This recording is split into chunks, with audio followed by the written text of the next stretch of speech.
আগে যে ওয়াজটা করেছি এটা আপনাদের উপহার দিয়েছি। এখন আমি মূল বিষয়ে যাব।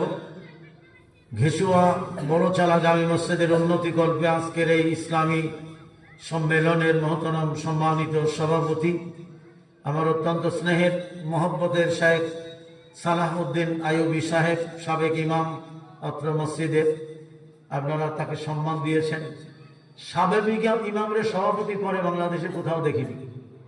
গেছে গেছে যাক, ওরা স্মরণ করবো না, কিন্তু আপনারা যে তাকে সম্মান দিয়ে ইজ্জত দিয়ে সভাপতির আসন দিয়েছেন, এটা বিরল।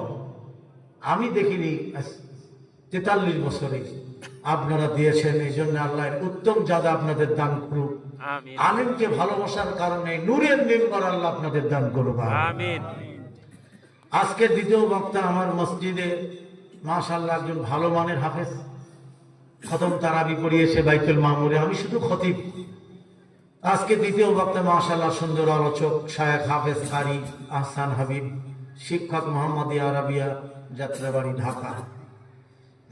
তৃতীয় বক্তাও সুন্দর আলোচক শায়েখ আব্দুল মালিক, বড় জেঠাইল, দক্ষিণ পাড়া জামে মসজিদ, ধামরাই, ঢাকা।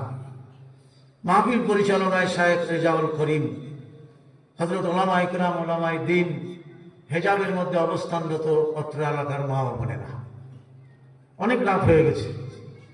আমি অল্প সময় জাহান্নামের উপরে আলোচনা রাখবো ইনশাআল্লাহ, আল্লাহ যদি তৌফিক দেয়। একটু তাকবীর দেই, শয়তান চলে যাবে। মাশাআল্লাহ, যে লোকগুলো আমি পেয়েছি আলহামদুলিল্লাহ। আমরা একটু জোরে সোরে তাকবীর দেই, শয়তান চলে যায় তাকবীর দিলে। এলাকায় শয়তান কম না বেশি? বেশি। এমন কোন এলাকা নাই যেখানে কইল না হুজুর শয়তান কম আছে। যেখানে যাই কই শয়তান বেশি। একটু তাকবীর দেই, শয়তান তাড়াই। লিল্লাহি তাকবীর, আল্লাহু আকবার। নাই, একটু জোরে সোরে দেই। খোদা লাগছে আপনাদের? না। কষ্ট হচ্ছে? না। মাশাআল্লাহ। আমার ভাইরা, উহুদের ময়দানে, বদরের প্রান্তরে মুসলমানদের তাকবীরের ধ্বনিতে কাফেররা পেশাব করে ফেলেছে। ঠিক, সেই তাকবীর দিতে হবে। পারবেন দিতে? ইনশাআল্লাহ। লিল্লাহি তাকবীর, আল্লাহু আকবার। আল কোরআনের আলো ঘরে ঘরে জালো, আল হাদিসের আলো ঘরে ঘরে জালো, সংসদে জালো,